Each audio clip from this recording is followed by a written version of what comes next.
Bon, il y a sûrement une chose qui vous a pas échappé, c'est que j'ai refait péter la capuche. On rentre quand même dans la période où il va faire un peu frisquette. Et qui dit frisquette dit pour moi risque de choper une otite avec le petit vent frais dans mes oreilles. Bon, à part ça, je vous donne des petites nouvelles. En ce moment, je dors mieux. Exit les petits bonbons de mélatonine et la couverture lestée, j'ai trouvé une technique imparable.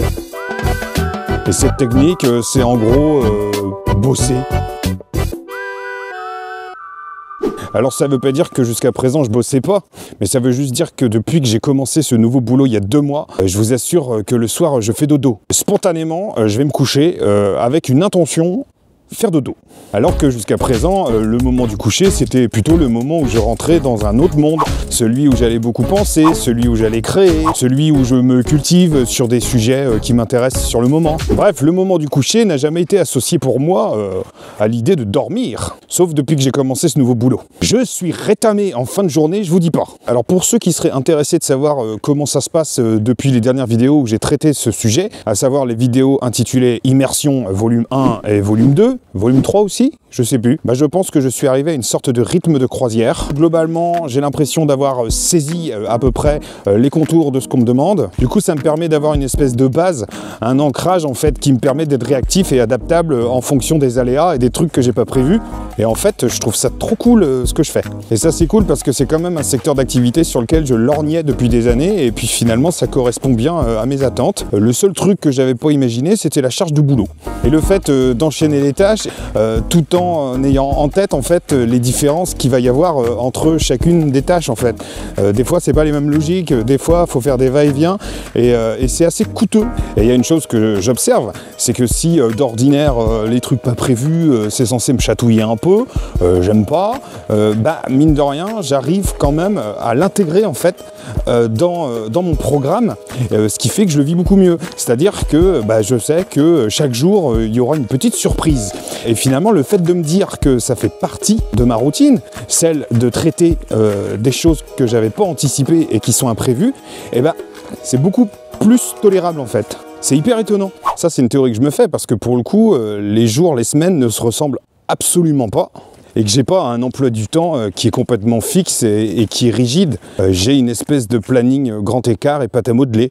Alors je me pose la question, est-ce que je développe des compétences en lien avec l'intérêt que je vais avoir justement pour mon sujet, à savoir ce travail? Et ça reviendrait à dire que je suis probablement beaucoup plus tolérant au changement que j'aurais pu imaginer.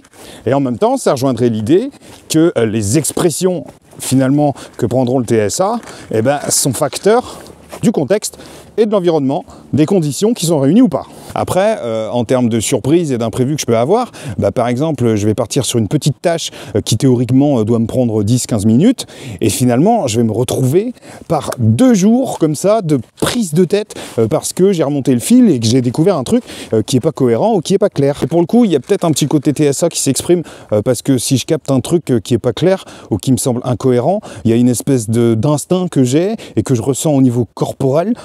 Ça me prend la tête parce qu'il me manque un truc et je sais pas quoi, mais je sens qu'il me manque un truc et finalement c'est en remontant ce truc qui me manque que je me rends compte des fois de quelque chose qui est beaucoup plus important en fait que ce détail qui manquait, et c'était juste le témoin d'une problématique qu'il fallait régler. Je me rends compte que dans une organisation qui est très systémique, qui est très tentaculaire, qui fonctionne quasiment comme un gros algorithme géant, et de mon côté, j'ai quand même une capacité à capter en fait les petites zones où il y a des maillons dans ce grand filet qui tiennent pas la route ou qui sont défaillants ou qui peuvent poser problème. Du coup, mes collègues m'ont dit que c'était plutôt cool en fait, que j'ai le soin d'aller vérifier certaines choses et puis ça permet de mettre en avant des questionnements qu'il faut peut-être avoir en équipe, qui touchent l'institution, etc. Sauf que moi, à la base, j'avais pas du tout prévu ça. À la base, je suis juste en train de rentrer des trucs sur un tableau Excel. Moi, j'appelle ça de la sérendipité casse-noisette. Bon, par contre, le vrai inconvénient, je trouve, le côté un peu négatif dans cette histoire, c'est dans mon rapport au temps, ma représentation du temps. j'ai de moins en moins le sentiment de me situer dans une temporalité. J'ai parfois l'impression d'être projeté comme ça dans du temps suspendu. Et c'est pas simple, parce que comme je vous avais dit dans une précédente vidéo, quelque chose qui s'est passé la semaine dernière, j'ai l'impression que c'était il y a un mois, quelque chose qui va se passer peut-être dans 2 semaines, j'ai l'impression que c'est demain. Enfin, c'est très particulier comme rapport au temps.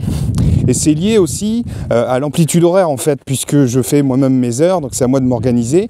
Et parfois, je vais être beaucoup plus productif parce que j'ai tout à l'intérieur et en moi pour me mobiliser. Et je sais que je vais être plutôt efficace, prolifique. Et à d'autres moments, c'est un petit peu plus compliqué, alors je peux avoir tendance à laisser traîner. Ce qui fait que l'organisation chez moi, c'est pas simple. J'arrive à gérer les choses, mais je ne sais pas si à terme, il n'y aurait pas un coût à tout ça. Et la gestion du temps concernera également les à côté, puisque j'ai pas qu'un métier. J'ai aussi une vie, des activités, des loisirs, des occupations, et je constate que c'est de plus en plus compliqué de tout concilier, parce que tout se centre sur mon travail, sans doute lié à la nouveauté, l'intérêt que j'ai pour lui, mais également ce que ça me demande en fait, la charge qui m'incombe. Et je vois qu'il y a certaines activités qui d'ordinaire me prenaient de la place dans la tête et me prenaient du temps, qui sont de plus en plus procrastinées, mais c'est même pas procrastiné puisque je conscientise même plus la procrastination, vu que je zappe complètement. Donc j'ai tendance à me laisser aller par rapport à ce que je fais dans le stand-up, par rapport à mes activités autour, mon investissement pour le GEM par exemple, où j'ai l'impression en fait que ça passe tellement en second plan que c'est même de l'arrière-plan et finalement j'ai l'impression de décrocher. Et j'espère quand même arriver à un équilibre qui conciliera à la fois mon activité professionnelle et tout ce qu'il y a autour. En particulier la vie de famille. Bon, après, concernant les vidéos de promenade de chiens et la chaîne YouTube, c'est vrai que j'en fais quand même un petit peu moins, sans forcément délaisser. J'ai pas du tout le même rythme et j'ai moins le temps et j'ai moins l'envie. Bon, ça vous le savez, je vous l'ai déjà dit, mais j'essaye quand même de consulter les différents commentaires. Ces derniers temps, il y a pas mal de commentaires de personnes qui découvrent la chaîne, qui sont en début de questionnement, voire en début de parcours diagnostic. Et en fait, c'est assez marrant de constater, même si les parcours sont tous différents, qu'il y a quand même des constantes dans cette histoire de neurodéveloppement et de questionnement existentiel qu'il peut y avoir chez des personnes qui jusqu'alors n'avaient pas été estampillées, n'avaient pas forcément été reconnues et qui tout d'un coup vont se mettre à se questionner sur le sujet. Et pour le coup, moi je me dis 2 choses, à la fois que ça me fait plaisir de me dire que des personnes peuvent se retrouver dans ma chaîne même s'ils ne s'y situent pas du tout dans le même tempo que moi par rapport au questionnement, par rapport à ce que je raconte. Parce qu'il y a des choses que j'ai pu raconter il y a 2 ans sur la chaîne YouTube, mais qui correspondaient plutôt à un état d'esprit qui remonte à 10-15 ans. Ou des fois, je reçois des commentaires de personnes qui s'adressent à moi comme si je vivais toujours la situation que je décrivais sur le moment il y a 2 ans. Mais finalement, je suis passé à autre chose. Je vois les choses même différemment. Et du coup, j'essaierai de répondre comme si j'étais toujours dans cet état d'esprit, puisque ça correspond à ce qui, à un moment donné, fait écho chez la personne, ce qui la convoque par rapport à son propre vécu. Mais j'ai fondamentalement un point de vue différent, une sensation différente par rapport à ce que je pouvais dire. Mais tout ça, ça me fait prendre conscience que le TSA grandit. En fait, il gagne en maturité à un moment dans ses expressions, dans la manière dont on les gère, dans la façon dont on se considère, la façon dont on se regarde, dont on détermine en fait ses propres contours, quand on étoffe un peu sa propre fiche notice, son mode d'emploi. Et on voit bien que plus qu'un étiquetage qui viendrait te figer, il y a quand même une histoire de cheminement là-dedans. Et me rendre compte de ça, par le prisme des commentaires des personnes qui vont découvrir la chaîne YouTube par exemple, ça me permet aussi d'identifier à quel point moi-même j'avance, je progresse et je gagne en affranchissement de cette condition autistique. Et je vois bien que je me décale. Et je dirais pas que c'est un objectif à atteindre parce que ce serait quand même présomptueux de ma part, mais ça correspond à ce que je ressens, à ce que je vis par rapport à ça. Je ressens beaucoup moins d'intérêt pour le sujet, du moins de bénéfice à me présenter comme tel. Et ça veut absolument pas dire que ceux qui le font sont pas forcément dans une bonne logique ou quoi, hein. Il n'y a pas de jugement que je porte là-dessus, ça veut juste dire que c'est ça que je ressens. En clair, j'aime bien faire des vidéos de promenade de chiens, ça c'est pas le souci, mais je pourrais complètement occulter, je dirais, le contenu de la chaîne, en fait, son ADN, à savoir parler du TSA, de mon chien et moi.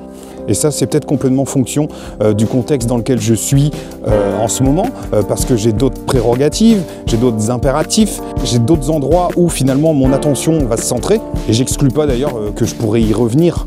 C'est possible aussi d'imaginer des va-et-vient en fait sur la thématique en fonction des moments que je vivrai. Mais j'observe un intérêt un petit peu moindre. C'est là que je suis un petit peu embêté parce que je me dis, si ça se trouve, mon intérêt pour le sujet des TSA revient à partir du moment où je vais vivre une situation compliquée, qui reviendrait à dire que finalement je le mettrai en avant à partir du moment où je subis quelque chose. Et ce qui m'ennuie, c'est que la distance est assez mince en fait entre ce genre de situation compliquée et la victimisation que je pourrais mettre en avant par le prisme en fait du TSA. Je dis pas que je me victimise et que je me dédouane, je dis juste qu'il y a une corrélation entre mon engagement et mon intérêt pour le sujet des TSA et les moments où je vis des situations qui font couac. Alors entre corrélation et causalité, il faut quand même conserver une rigueur méthodologique dans la réflexion, mais je n'exclus pas le lien.